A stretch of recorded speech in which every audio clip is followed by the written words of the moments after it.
Assalamualaikum warahmatullahi wabarakatuh.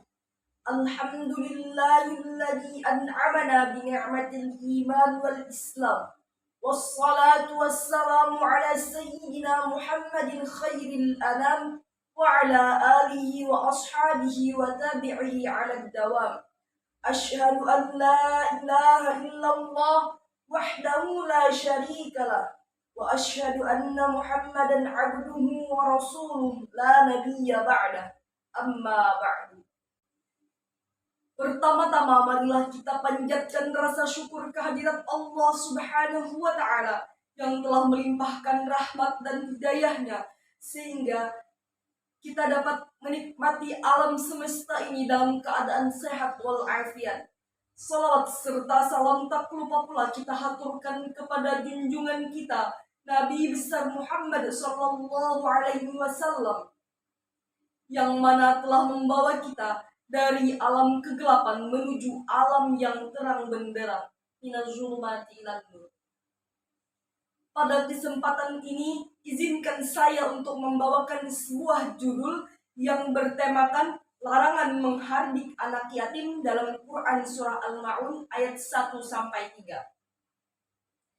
Islam merupakan agama yang mengatur hubungan manusia dengan Tuhannya serta manusia dengan sesamanya. Hubungan antara manusia memang banyak pula disebut dalam Al-Quran agar selalu manusia tidak serakah dan hidup berdampingan dengan damai dan saling tolong-menolong. Salah satu dari sekian banyaknya kandungan yang terdapat dalam Al-Quran adalah tentang kepedulian terhadap anak yatim. Kepedulian terhadap anak yatim merupakan suatu kewajiban baik dalam memperhatikan maupun dalam merawat mereka secara layak dan patut. Adapun ayat yang secara khusus pula menyebutkan seperti apa orang yang menghardik anak yatim. Lalu, apa arti menghardik anak yatim sebenarnya yang dimaksud? Menghardik anak yatim bisa ditemukan dalam Quran Surah Al-Ma'un ayat 1-3. Menurut para ahli tafsir, kata menghardik disahkan dengan berlaku sewenang-wenang dan tidak memberikan hak-haknya. Ayat ini turun berkenaan dengan sikap Abu Sufyan yang setiap minggu menyembelih seekor unta. Kemudian datang anak yatim meminta dagingnya kepada Abu Sufyan tersebut. Lalu Abu Sufyan pun memukul anak tersebut dengan tongkatnya. Berikut lafal dari Quran Surah Al-Ma'un ayat 1-3. A'udzu billahi minasy syaithanir rajim. Bismillahirrahmanirrahim. Ara'aital ladzi yukadzibu bid-din. Fadzalika alladzi yad'ul yatim wa la yahuddu 'ala ta'amil miskin. Shadaqallahul azim.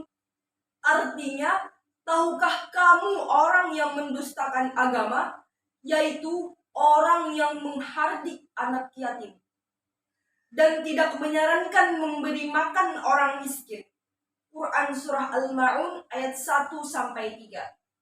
Di sini saya akan menjelaskan dalam 2 kitab tafsir yang menjelaskan tentang orang yang menghardik anak yatim atau larangan dalam menghardik anak yatim. Dalam tafsir Ibnu Katsir dijelaskan bahwa Allah Subhanahu wa taala berfirman bahwa tahukah engkau wahai Nabi Muhammad orang yang mendustakan hari pembalasan? Itulah orang-orang yang menghardik anak yatim. Quran Surah Al-Ma'un ayat 2. Yakni dialah orang yang berlaku sewenang-wenang terhadap anak yatim, menganiaya haknya dan tidak memberinya makan serta tidak memperlakukannya dengan perlakuan yang baik dan tidak memberikan mereka atau menganjurkan memberi makan orang yang miskin. Dalam tafsir Kemenak dijelaskan juga mengenai ayat ini, yaitu jika engkau ingin tahu, maka para pendusta agama hisab dan hari pembalasan, itulah orang yang menghardik anak yatim, menyakiti hatinya dan berbuat zalim kepadanya dengan menahan haknya. Dia tidak lagi peduli terhadap apa yang sudah kehilangan tumpuan hidupnya itu. Dan dia tidak mendorong orang lain untuk memberi makan orang miskin yang tidak mempunyai kecukupan untuk memenuhi keperluan hidupnya sehari-hari. Bila dia enggan mendorong orang lain untuk memberi makan dan memperhatikan kesejahteraan anak yatim, bagaimana mungkin dia dengan kekikiran dan kecintaannya pada harta mendorong dirinya sendiri untuk berbuat demikian? Dalam video ini saya berpesan kepada muslim-muslimah sekalian bahwa janganlah sesekali kita menghardik anak yatim. Kita harus menyayangi mereka, kita harus melindungi mereka, karena sebagian dari rezeki kita ada untuk mereka semua. Mungkin itu saja yang dapat saya sampaikan. Salah khilafnya mohon maaf. Wabillahi taufiq wal hidayah. Assalamualaikum warahmatullahi wabarakatuh.